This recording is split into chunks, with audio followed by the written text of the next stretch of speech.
Welcome to this episode of Top 5 The Weird and Mysterious. If you're new to this channel, welcome. In this episode of Top 5, we will look into the Twilight World of the supernatural, UFOs, aliens, and the paranormal with world-renowned podcaster of the strange and mysterious, my guest, Jim Harold. Jim, my friend, how's it going? Hi, Cristina. Good to be with you and with your friend up there. I see your friend up there. I think it's always great to have like a co-host alongside for moral support. Not just moral support, but it allows him to also carry the show on his shoulders as well, Mr. Puck the Puck Wedgie.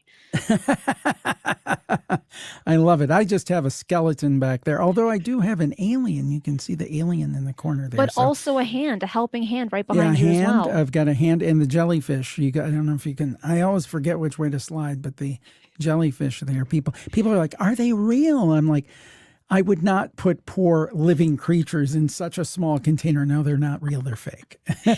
And I've said this multiple times when I speak to you, either when you're on this show or when I'm on yours. You have the coolest background I've ever seen for a podcaster. There's no one that compares to you. Oh, thank you. Thank you. Well, just a lot of junk that I found.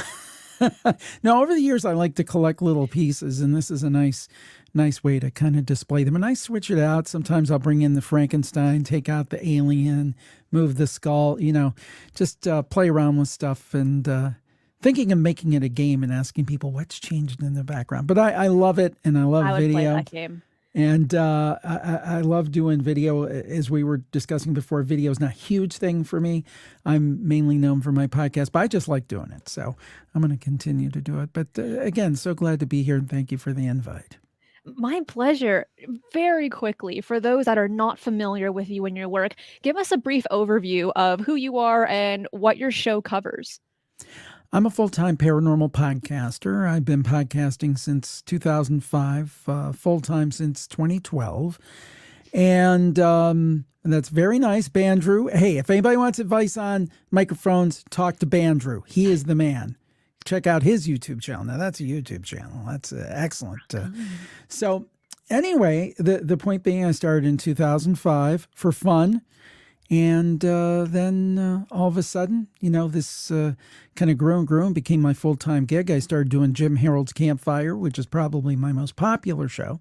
Continued to do the Paranormal Podcast, and I've added other shows over the years, and the Plus Club and stuff. But it's great, and I cover everything from your favorite topic, I think, UFOs, to ghosts, to cryptid creatures, to what I call head scratchers, things you can't quite explain. So I really enjoy doing this. I love doing this, and I hope the audience enjoys it as well. It's gone well. It's something I couldn't have dreamed of when I got out of college because it didn't exist. And here I am years later doing it full time. So very cool. I'm very grateful. I think a lot of people will enjoy what you have to say today because one, you're an incredible storyteller, and two, you've been doing this for a little under 2 decades. So you kind of have a grasp of the craft on how to speak, how to podcast, how to tell stories, which is a skill that in general, not a lot of people have, and you kind of learn as you go. And for the most part, you're thrown to the wolves and you kind of hope for the best, hoping that you're gonna swim. When you don't. Also, why would you be with the wolves and swimming at the same time? I don't know. But when it comes to podcasting, it's like that. Yeah, and I think I've got to say a compliment to you. I mean, you are one of I think foremost young people in this kind of media. And I think that you're just destined for great things. I think it's amazing what you've already accomplished. And I can just imagine one of these days I'm going to be able to say, I knew Cristina Gomez back when.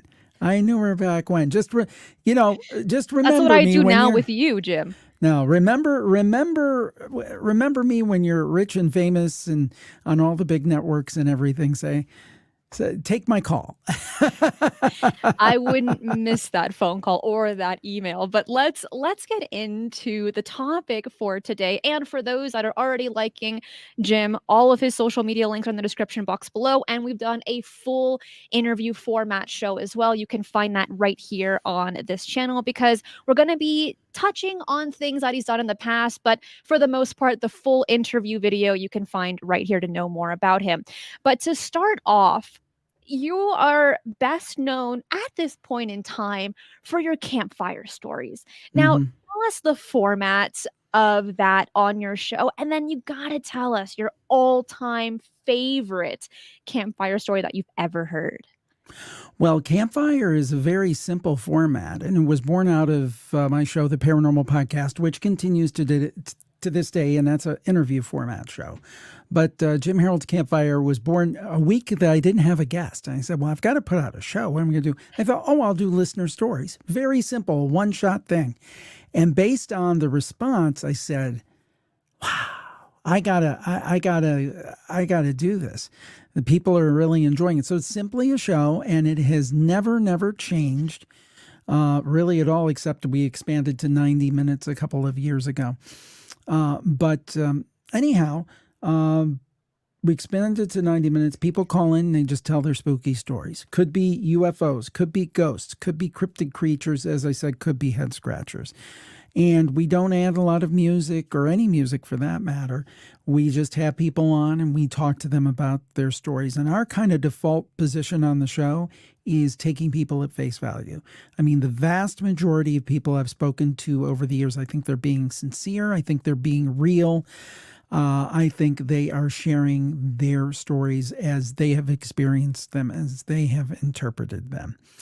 And probably my favorite all-time story is probably of the Roadhouse Saloon, if you do want to hear that. Would you want to hear that story? I love this story. You've told it on the interview, but for those that haven't seen it, that are so new to you, please tell the story because it's incredible.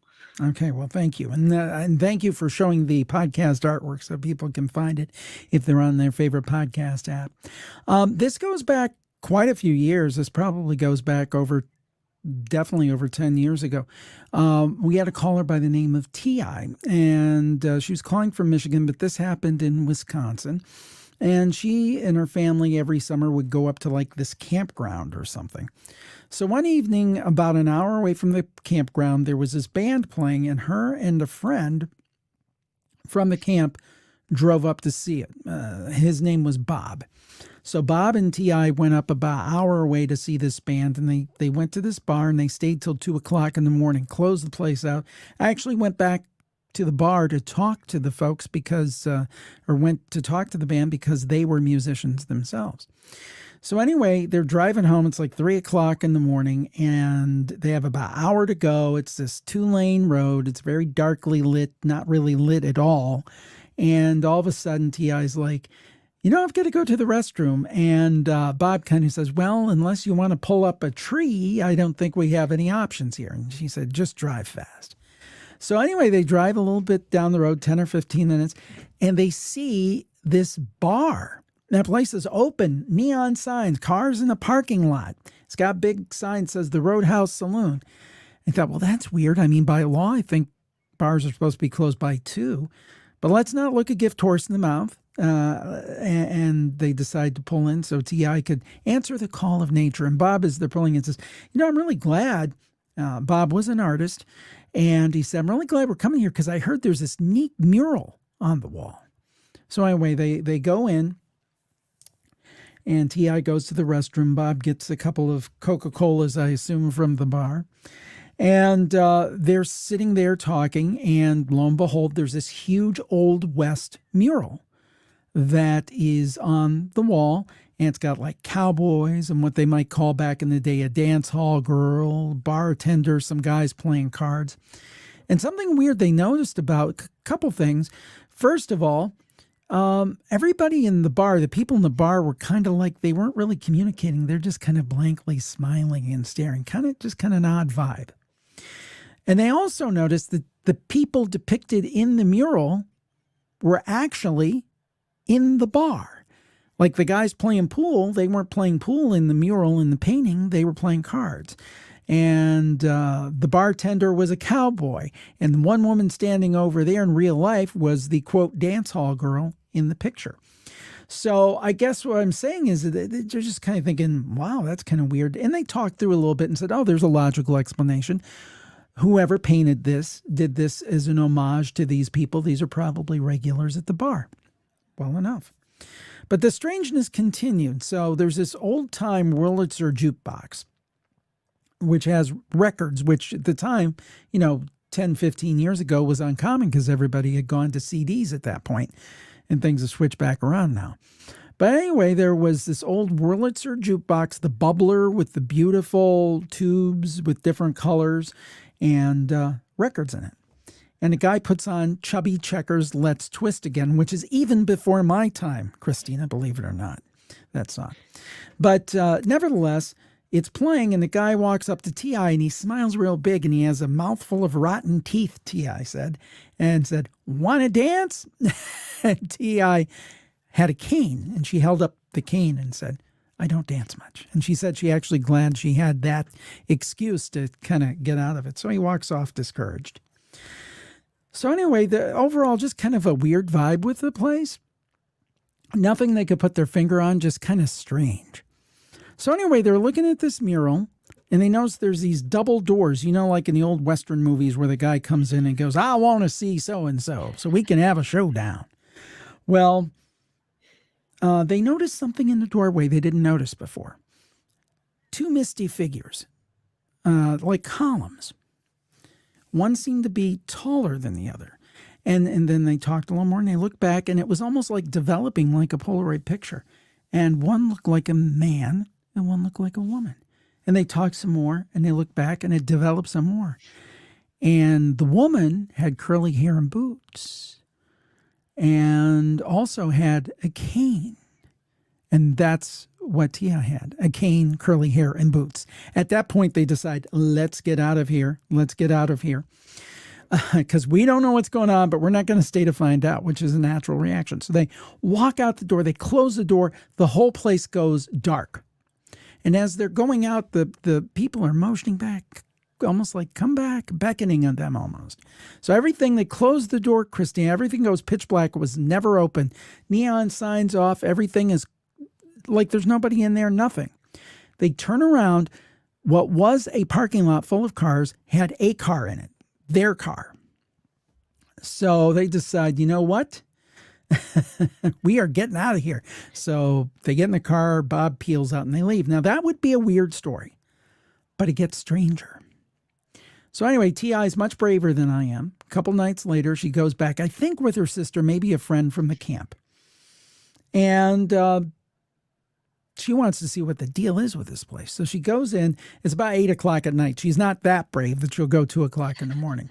Believe me, she's more brave than I am. I'm such a chicken, Christine. I'm safely behind my microphone. I would never do this. So anyway, she goes back. And first thing she does, she walks in. She looks at the jukebox. And there is a jukebox. But it's not a Wurlitzer old-time bubbler jukebox. It's like a modern jukebox for the day.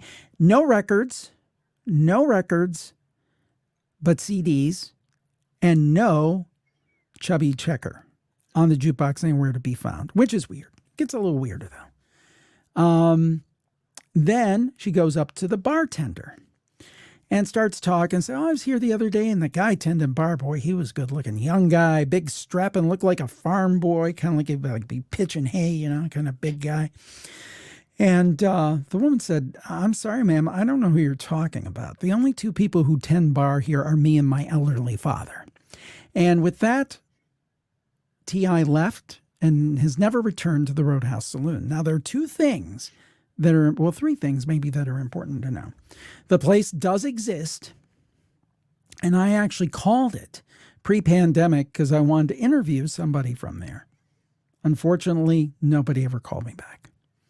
Number two, the mural exists, and I have pictures of it thanks to the great researcher who I highly recommend to be on your show if you ever want to talk about cryptozoology. If you haven't spoken with him, Chad Lewis. He went and took pictures of it, and I got the pictures and was able to do a YouTube video on it. And then in 2019, right before the pandemic, I felt so strongly about this story. I drove up to Michigan. I'm in Ohio. And I sat down with T.I. and spent a couple hours with her. And first of all, she's a woman who's retired from a very respected professional kind of field that's very respected. I'm not going to say what, out of, consideration for her privacy, but, somebody who is like a pillar of the community. Very intelligent, very educated, very sincere.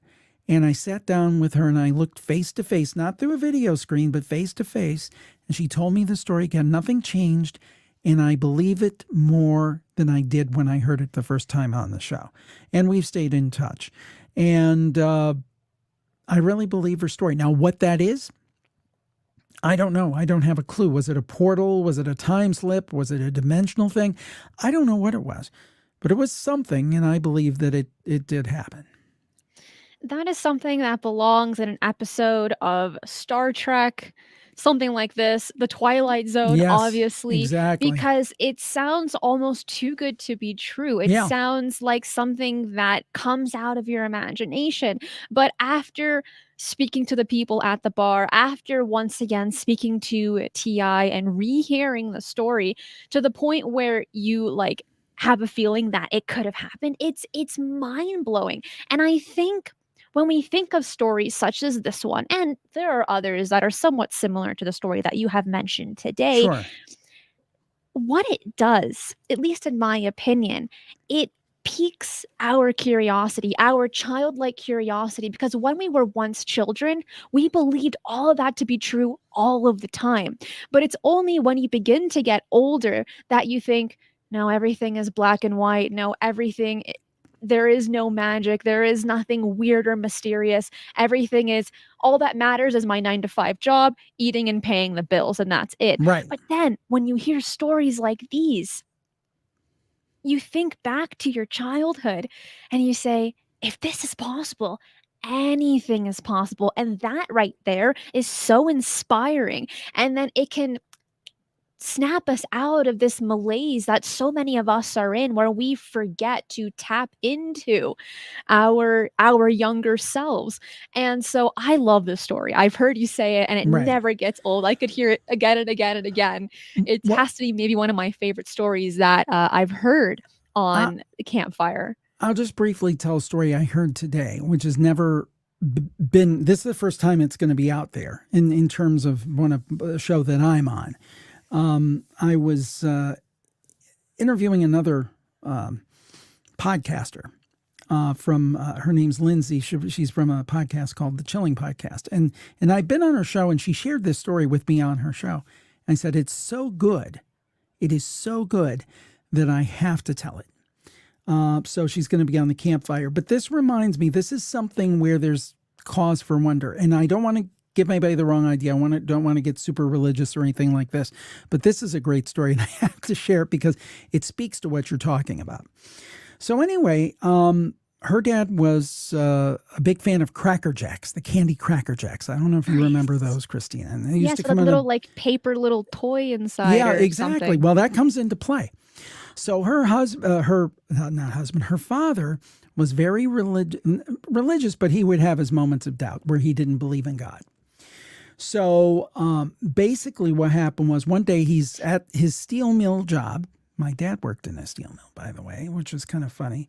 But anyway, he said to God, "You've got to show me proof because I'm not going to believe in you unless I see some kind of tangible physical proof that you exist."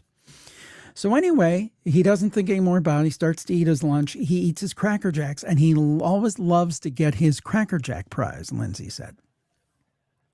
So he opens up the Cracker Jack, and it's a medallion of a dove with an olive branch. And he thought, that's kind of weird.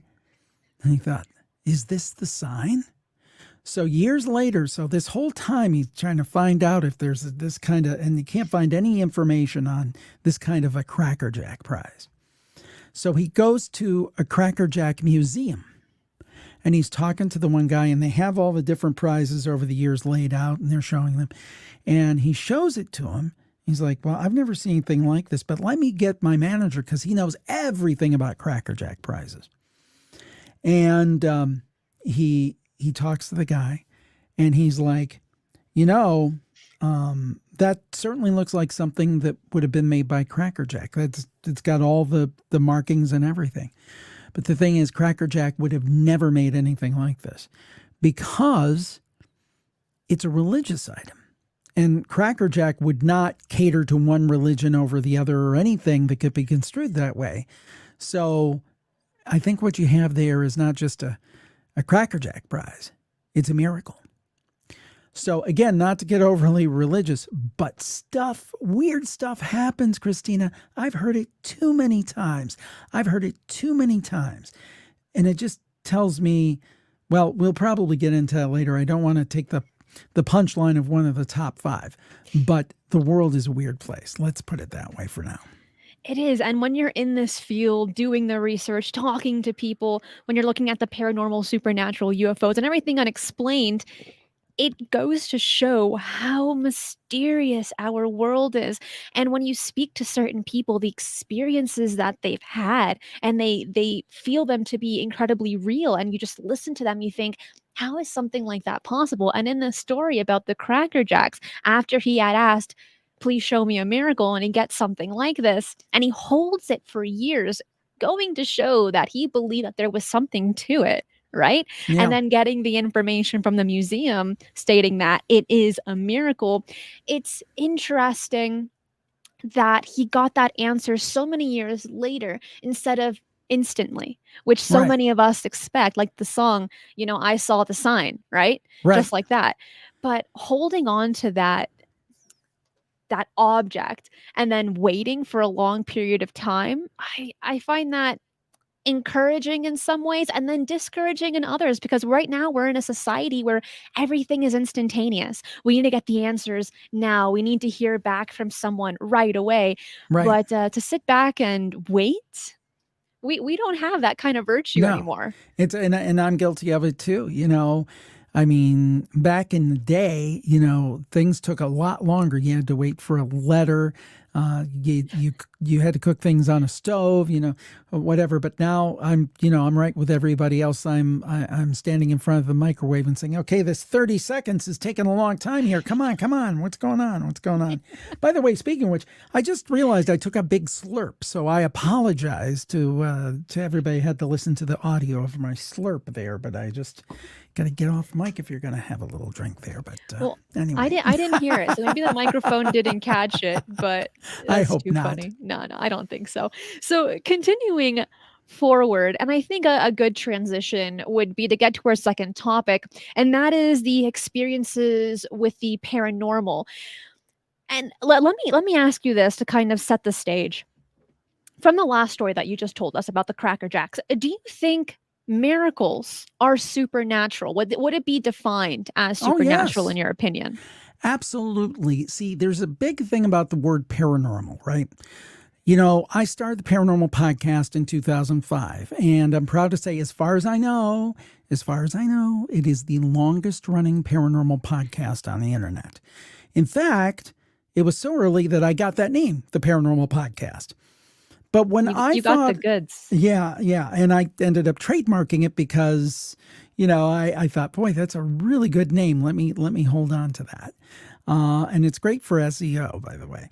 But the other piece being that when I say paranormal, I think it's different than what most people think of paranormal today. Because I think when the word I'll ask you, Cristina, what's the first thing that comes into your mind when I say paranormal to you? Something that's abnormal. Oh, okay. See, I like your definition. See, most people would say paranormal TV shows. Oh, geez. And they think of people in black T-shirts running around saying they saw ghosts. And I'm not saying all those shows are bad. I think some of them are fine. But paranormal these days just means ghost. Oh, it's all about ghosts. And even though, the artwork there, you can see it's pretty clear that's shooting for the ghost thing. That's because, that's kind of what sells. And we certainly talk about ghosts on that show. But we also talk about UFOs because I put them into the paranormal category.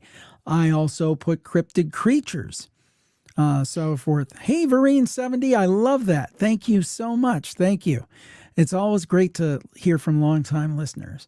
Thank you so much. I really appreciate that. That means a lot. So the point being that to me, I have the big tent philosophy. So I say the Paranormal Podcast, that's a show that's going to cover ghosts, UFOs, cryptic creatures, head scratchers, afterlife, near-death experiences, the Bermuda Triangle, maybe strange disappearances. I mean, basically, if anybody out there, and Cristina, I know you're too young for this, but if anybody out there remembers the old show In Search Of with Leonard Nimoy, I'm familiar with it. That was kind of, well, I knew you would be. I knew you would be because you're a student of this stuff.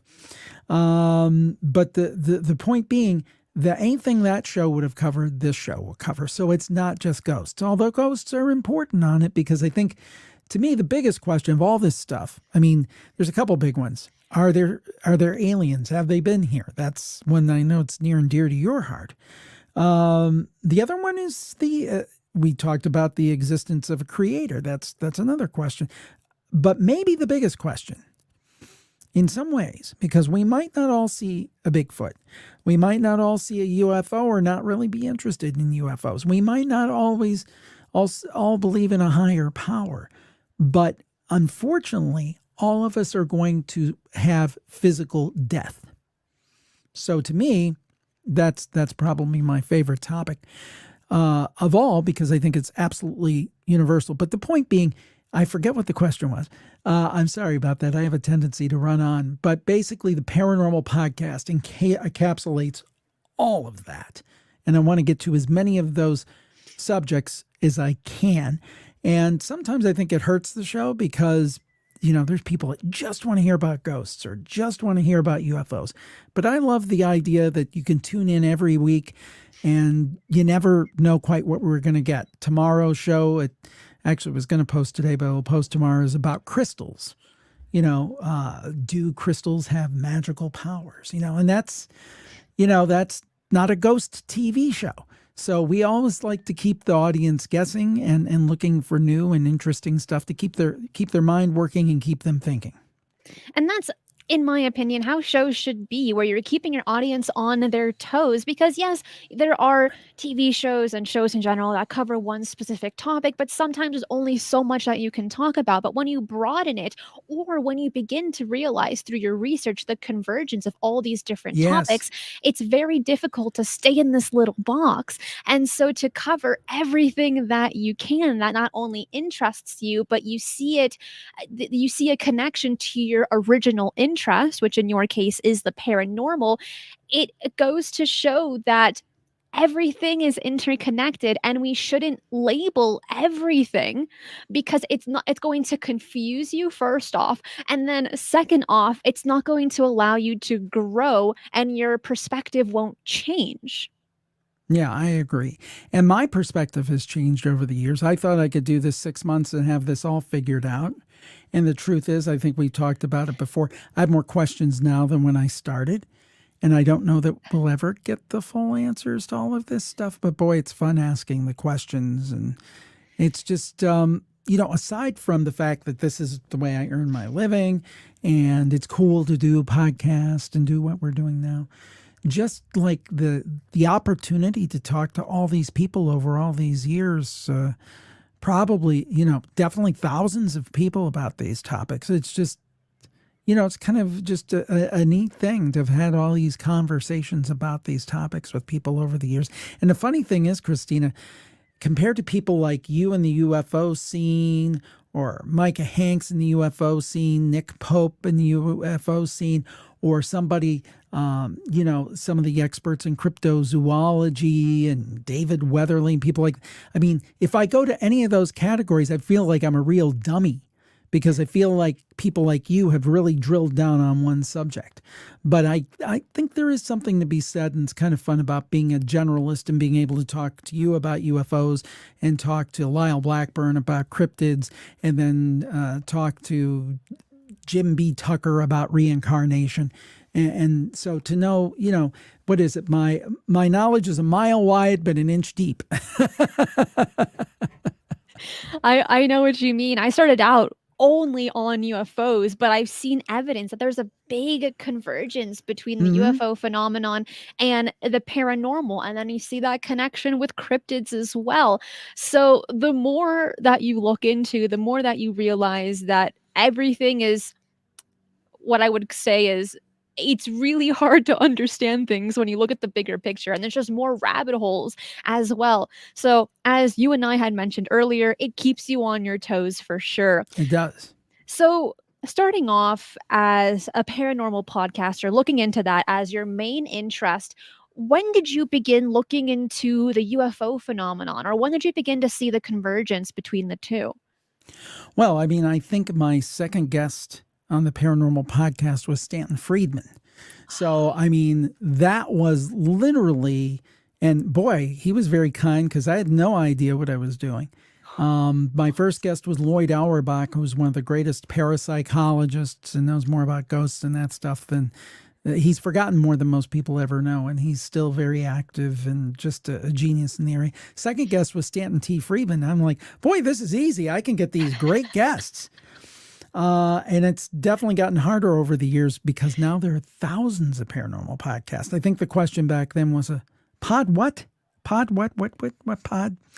But anyway, no, immediately. I immediately intended to delve into UFOs because, again, I thought they were very much, to me, they fall just as much under that umbrella of the paranormal as ghosts. They're equals. It's not like, well, ghosts are paranormal, but UFOs are kind of paranormal. Because I was saying if something is anomalous, we don't understand it, it's a mystery, thus it's paranormal. And that's the way I was defining it. So that was the second week that I did the show. That would have probably been August of 2005. So pretty early on, yeah, I decided that UFOs were going to be a part of the picture. And today we are flipping tables. You asked me this question when I was on your show a while back. Now I'm going to ask you the same kind of question, and I would love to hear your specific perspective on that. And that's the current situation when it comes to UFOs, not only in the last few years, but let's say since the beginning of 2023. UFOs have dominated the news, and then as of today, it just went to a hard stop, just like when we saw the UAP preliminary report in June of 2021. So for someone that has been looking into this for nearly 2 decades, you've spoken to so many brilliant minds. What are your thoughts on this current UFO situation? I think it is a time for great peril for people. I'm not saying their safety, but a peril for people who are interested in moving the ball forward on this. And I'll explain what I mean. I think, for example, if you take the U.S. government, and I don't consider myself a conspiracy theorist, but I think there are some people in the U.S. government who are interested in getting as much information to the American public as reasonable and within bounds of national security. People like Marco Rubio, Kristen Gillibrand, people like that. I think the late Senator Harry Reid was in that category. People who say, look, Americans have a right to know. Okay. I think there's a contingent of people like that. Just reading between the lines. I'm not like, I know you're plugged in. Ryan Sprague is plugged in. Micah Hanks is plugged in. I am not plugged in. I'm just looking at this from the outside. But it appears to me that there's at least an equal or greater percentage of people in the government who are not in that category. They're the people who say, push this back. Let's get rid of this. We wish this would have never come out. We wish the Tic Tac video would have never came out. We wish all of these New York Times stories ever came out. So you come to 2023 when you've got these incidents. The first one being the Chinese spy balloon, which was shot down, I think it was on the coast of South Carolina, I believe. And then you had those subsequent ones that were shot down over American and Canadian territory. And subsequently, it has been suggested these were just, hobbyist balloons and things like that, although I don't really feel that we've gotten a clear answer. But now I think what's happening is a couple of things. First of all, I think that there is this thought being put out there. See, All this stuff, it's just hobbyist balloons. It's just garbage floating around there in the skies. Ha ha ha. Isn't it funny? All you UFO people have been going crazy for last year. It's just weather balloons. It's just my occasional spy balloon. Ha ha ha ha. It's just a joke. I mean, there was somebody on Colbert, one of the congressmen who was or senator or congressman who's on some kind of committee of some sorts. And it was ha, ha, ha, funny, funny, funny, and I think so I think that there's a possibility. There's an old saying in politics, never let a good crisis go to waste. So I think amongst the people who want to put the genie back in the bottle, I think there are people who say, aha, here's our chance. And I said this on my show a while back. I think it was with Ryan Sprague, and I said I want credit for this word. I think that there is a great potential of the rekookification of the UFO subject. In other words, I think before Leslie Kean and Ralph Blumenthal and all of that stuff with the New York Times and the Tic Tac video and everything that came out, the general feeling before that is if you had an interest in UFOs, you were a kook. And then I think that started to change. People said, you know what? This looks like a real thing. We need to take a second look at this. Maybe we were too hasty. And now I think you've got this situation with the balloons, and the people who would not want the truth to get out will reclassify it as, oh, it's a bunch of kooks. It's just a balloon. So I think that it's actually a great time for danger for the progress that has been made to try to get some answers. I hope I'm wrong. And I also think now you're starting to see in the media when somebody talks about UFOs, oh, you're a conspiracy theorist, which is kind of like being called a communist in the McCarthy era. So I just think that there's a move afoot to put this genie back in the bottle and put the UFO subject back where some people think it belongs. Again, the rekookification of UFO studies. When I saw you post that on your social media, I think it was your Instagram, and I read rekookification. I had to read it like 3 times, and I'm thinking, am I reading this right? Like, are my eyes okay? Are my contacts in properly? Like, what? But then once you get the grasp of the word, you're like, I see. And then after watching the show, I'm like, I get it. I get it now. And I think it's a really interesting word. You're becoming the new Shakespeare, Jim. He invented tons of words, and now we use them. Or not to be. That is the question. Exactly. And you have the skull right behind you as well. There you go. So excellent, you can do it. It's not a problem. But looking at all of this, and I do really like your perspective on this conversation about UFOs, attempting to put the genie back in the bottle. Is it possible? And my point of view is, what if everything is as it should be? What if this is all just panning out the way that it's been planned, like a slow drip of disclosure, and then you're having this supposed battle that's all a stage, like what Shakespeare would say, life is a stage, right? That's right. So when we're dealing with all of these moving parts, so many different entities and agencies, it's very difficult to get to the root of the reason, the agenda, the purpose, because you are just dealing with so much and you don't know where to look. And I think that's where that confusion is. Where that confusion is supposed to be there, to confuse the public. And that's why I like having these conversations with people like this, so that we can help better understand what's going on here. But looking at this, and very specifically about the latest issues with balloons, why, in your opinion, did all that news stop? It blew up, right, for a short period of time, and then we're not hearing anything whatsoever. Well, I think part of it's just the nature of the news cycle. And I think that it's kind of what you were talking about earlier. People have no attention span. People are worried about whatever the latest controversy is. So, I mean, some horrific thing can happen. And in a month, everybody's watching Saturday Night Live or YouTube now or whatever it might be. So I guess what I'm saying is that people have no attention span, and it has to be something that hits them in their lives.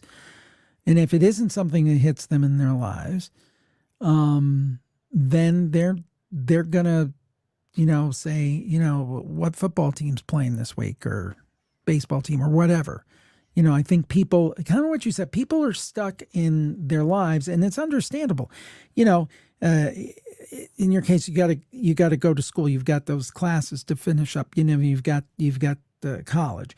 Once you're in the world full time, then you've got a job, and then I got to get my oil changed, and I have to get groceries this weekend to get my laundry done. And then when you have a family, oh my God, then it just exponentially explodes.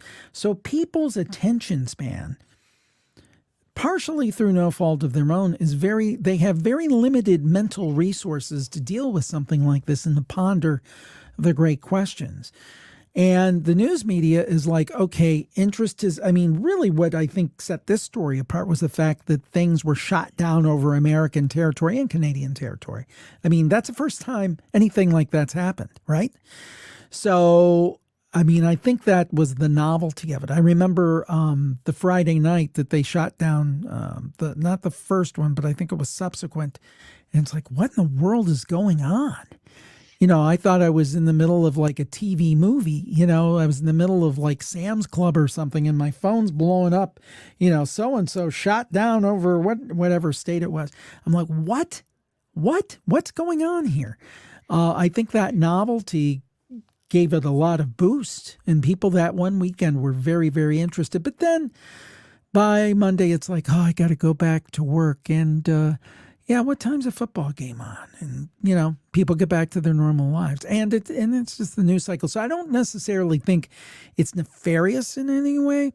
I do think that I think the government, and again, it's difficult to speak in a monolith because the government is made of multiple people with multiple agendas. But in general, just like a corporation or any other big entity, organization, or the government, they have press people. They know how to manipulate the news in such a way.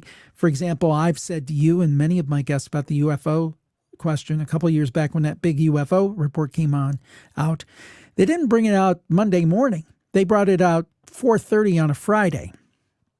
And that was intentional. Just the act of that was intentional. That's what you want to do when you want to bury a news story. So they manage the news. Don't get you wrong. And I think what they tried to do is get out what is the least amount of information we can get out and then shut everybody up. That's exactly what I think they did. But I think part of it's just human nature in the news cycle. Look at the latest UAP report that we got. That was, how can we say something in 200 words or less without actually saying anything, right, but using a bunch of different words that mean pretty much nothing.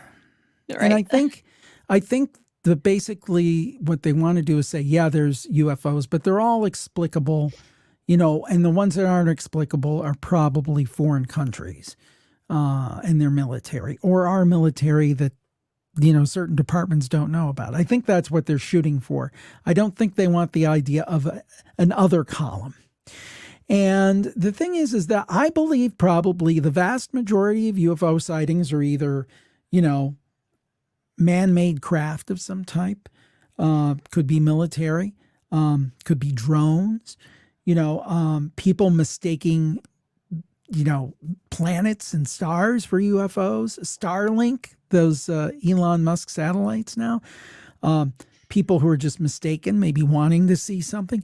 And then unfortunately, there's people that have full-blown hoaxes. But I think within all that, there is a segment that can't be explained and is totally legitimate. And that's the bunch we should really be looking at, the ones that we can't explain through kind of prosaic means. And that's kind of where the supernatural comes in as well, because you have those same types of categories in the sense of people see things, some things can be documented, some things Sure. cannot, some things can be misidentified. Like if it's a wind, if there's like some wind, some draft coming through the house, it squeaks a door, and you think it's a ghost of some Right. kind, right? So what has to be one of your favorite topics when it comes to the supernatural? Well, I kind of let the cat out of the bag earlier. I'm sorry.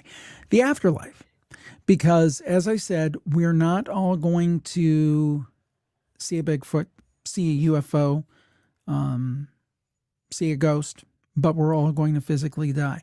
I personally believe that we survive this in some form. One of my favorite topics as a subset of that is near-death experiences, because they're amazing experiences. There's a lot of commonalities between them. People often see a tunnel of light. They'll report floating above their bodies. And this is the part that gets me, Christina. This is the part that really gets me. When people see things that they couldn't possibly see because they're clinically dead or flatlining for a short period of time. And there's describing with great detail what the medical people are doing, what specific implements they're picking up in a surgery room, a surgical room. I saw the nurse hand the scalpel to the physician. Then I saw him hand the clamps. These kind of very specific explanations that they couldn't see even if they were totally alive, let alone clinically dead. And then again, you've got the tunnel of light. You've got the life review. You've got kind of this point of no return where people are basically told either outright or telepathically, you can't go past this line, or there's no return. You have to go back. So many common elements from so many people from so many walks of life. And I mean, I think the skeptics among us would say, oh, well, that's just the throes of a dying brain. You know, the tunnel of light is the loss of oxygen. It's what happens to trainee astronauts on the Vomit Comet. And I said, okay, that's fine. But you tell me, how can somebody float above their body while they're clinically dead and tell you what a surgeon did to them or a medical person? And there's really like a lot of silence and humming and hawing. Now, again, back to that tunnel of light. Very similar. I mean, I think you see, so, again, I'm not against skepticism. I think skepticism is called for in many cases. But there seems to be like this blind belief. It's almost like we talked about religion earlier. It's like a religiosity. It's like, well, don't confuse me with the facts because that can't be. So we have to find another explanation. Even when everything else has been ruled out, it's like, no, there has to be something else because that can't be. You know, don't confuse me with the facts. So I really believe that there is an afterlife. And I think it's in many ways the ultimate question. And in some ways, it answers a whole lot of other questions, because I don't think there's a human alive, whether they're an atheist, they're a believer, they're agnostic, whatever, who hasn't thought, what happens when I die? Do I just like go to sleep and it's just like I'm taking the forever dirt nap? Do I go someplace? Do I reincarnate, which is also a fascinating topic? I mean, my religious background is not really compatible with that, but boy, I find those reincarnation stories very compelling and very interesting. So I guess what I'm saying is that to me, it is the ultimate mystery, and one that really nobody has come close to cracking.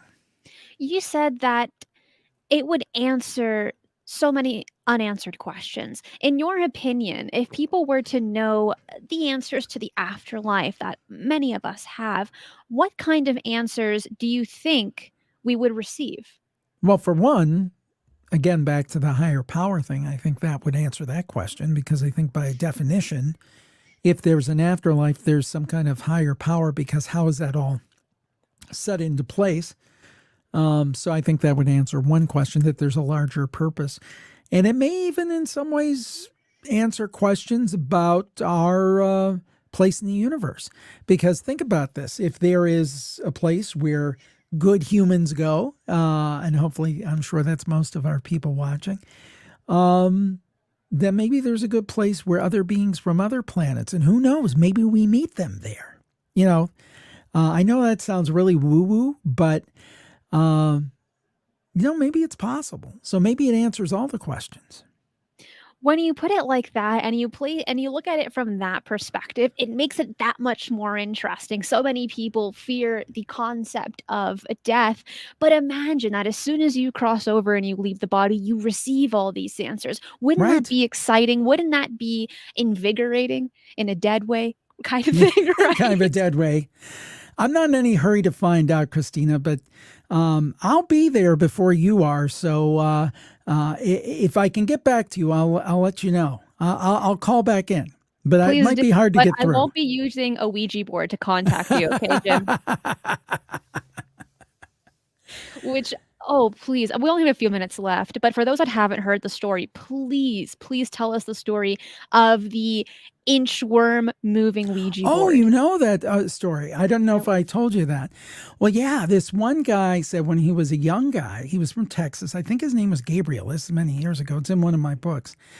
And he started studying with this woman about metaphysical stuff. And he said this one day he was at her place and she was showing him this Ouija board that I guess had some kind of spell on something. And he said that she put it flat on the floor and it started inchworm style walking across the floor. And let me tell you, Cristina, like I said before, I'm a coward. I'm safely behind my mic. I would be out of that place so fast. And then it's like, I'm forgetting how it went exactly. She threw the board in the fireplace and it wouldn't burn. And then she threw the planchette in, but it was in a like a velvet type of case, I think it was. She threw it in, it wouldn't burn, but she took the velvet off, then all of it burned. And I'm like, dude, I would be out of there. You're kidding me. And the funny thing is, we have a Ouija board, but we don't use it. My wife had it from when she was a teenager, and I've done a lot of shows on the Ouija board. I find it fascinating. In fact, hold on a sec. Got a little Ouija guy here, but I find it interesting, but I'm still freaked out by it. So. If that were to happen, burn down the whole house. Forget it. You don't need any of it. If the Ouija board isn't burning in the fire, I don't. What's the other answer? What's the solution to that? I am just like, that's, people say, well, do you want to be a paranormal investigator? And it's like, not really. It's okay. I'm here behind my mic. I can ask the big brave paranormal investigators what they do. That's another one of my favorite stories that you have under your belt, because it's just very scary. It sounds too good to be true. But for myself personally, I am not fond of Ouija boards. I've heard enough stories to where it seems as if you are inviting something that you don't really want to, and then people use it as a party gag, thinking that it's fun and games. But a lot of the times, from the stories that I've heard, there are consequences attached. I think that it's, I've interviewed people who seem to say, hey, this is a great tool to get in contact with past loved ones and all these things. And I'm not saying that that's not possible, but I look at it kind of like a spiritual chainsaw. You ever see, Cristina, those great artists who take a chainsaw and they can carve ice or carve beautiful things out of wood, and then you give it to me and I cut my arm off. So... So the point being, I think a Ouija board's kind of like that. If you know what you're doing, maybe it's okay. But I do think, if you believe in these things and believe that it can contact the other side in some way, maybe it could contact something you don't want to contact, or something that's pretending to be Aunt Myrtle, but it's something else. And that's where it gets really, really tricky with playing with those types of things. So I stay away from them if I can. But Jim, we have a few minutes left. So let me ask you this. In the almost 2 decades that you've been doing all of this research in the paranormal, the supernatural, and UFOs, and being a paranormal podcaster, what is something that you've learned for sure while doing what you've been doing? One thing. one thing. The world is a far stranger place than we give it credit for. When we go to this, and we kind of danced around this the whole hour, but when we go to store and we pick up our groceries, come home and put them away, maybe we watch some TV or some YouTube at night, play some video games. That was Spiritual Chainsaw, a good name for a band that hides in long grass. Good point. I like that. But when we're going about our everyday lives, we kind of forget about all this stuff. But it's just behind the surface. It's just under the surface. And keep in mind that you live in a far stranger world, and there's so much we don't know about. I mean, I think about something like, Cristina, like DNA. You know, we didn't know about DNA 100 years ago, 200 years ago, but did it exist? It absolutely did. And it obviously a very crucial thing to the way that life exists and what we are. But we didn't know about it. So there's so much we don't know. And some of it falls into the scientific realm that we don't understand. I believe that firmly, like in DNA.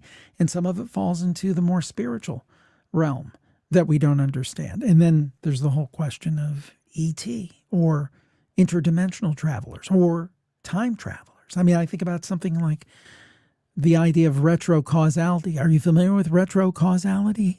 Tell us about it. Retrocausality is the idea that your actions of today can impact your past. Think about that a little bit. In my case, you know, I think I mentioned I had a lot of jobs I did not like for years. And a lot of them were in business and advertising and all these different things behind the scenes of broadcasting. And then I started podcasting. But in this job, along with appearing in front of the mic, in front of the camera, whatever, I use all those lessons to keep the business side of this going. So it's what am I doing today almost making me end up in those jobs back in the 90s and the 2000s. Interesting. Because we think of time as linear and we think of it as like, 1, 2, 3, 4. But what if it is much more jumbled up and the actions of today inform the past? So maybe your actions today, Cristina, got you on the path when you were a little girl being interested in UFOs. I think you mentioned your dad, I believe, was interested in these kind of topics or is interested in these kind of topics. And maybe what you're doing now informed that somehow. I know that just doesn't make sense. But again, we look at the world in a very specific, very linear way. I think it's much more complicated than that. I love it. And what a great way to end today's show. Jim, thank you so much for being on and being my guest today. Where can people find you online to follow up with your podcast?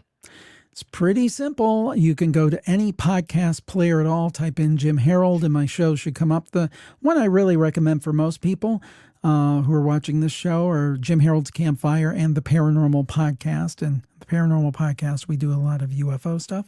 Also, I do have a YouTube channel. It's kind of burgeoning, and we're doing some fun stuff over there, youtube.com/Jim Harold. And Cristina, I just got to say, every time I see you come up on my YouTube feed or see one of your social posts, I smile because I'm like, that is a young woman who is going places. And I mean, you're just setting the bar very high and doing great stuff. And you've just started. And I'm just very impressed with you and everything you do. Thank you. Coming from you, that means a lot. You're a pioneer in the field. You've seen everything and everyone. I've seen it all. That means a lot to me coming from you. Jim, I'm going to place you backstage, okay? Thank you. All right. What an awesome show today. John aside, thank you so much for the super sticker and supporting the RV fund. I do appreciate that as always. Out of everything that we covered today, which topic or story was your favorite? For me, it was the Ouija board story, but also the TI story as well. Both of those, I love when he tells them. I could listen to them over and over again. They never get old. They are so exciting. So let me know what your favorite piece was in the live chat, in the comments below as well. I do read all of the comments. So don't be shy. If you enjoyed today's video, make sure to hit the thumbs up button. It shows me that you enjoyed today's show, and subscribe if you haven't already. We do a bunch of live shows right here on this channel. Thursday is Mysteries with the History with Jimmy Church of Faded Black Radio, and we're going to be doing Great Britain Part 2. And then on Friday is Weekly Strange News, and this week it's going to be our monthly roundtable with Jimmy Church and Micah Hanks, the co-founder of the Debrief Media. So you do not want to miss those shows. Make sure to hit the notification bell on YouTube so that you can be watching the show live. If you want to continue this conversation, bring it over to the Discord server. That link is below, where you can speak to 1,500 other like-minded members on all of these topics and more. You can also share your insights, your opinions, and your stories. It is a safe and secure place where you can really enjoy all of that and more. That is it for today. I will see you on Thursday. Be safe, and remember, keep your eyes on the skies.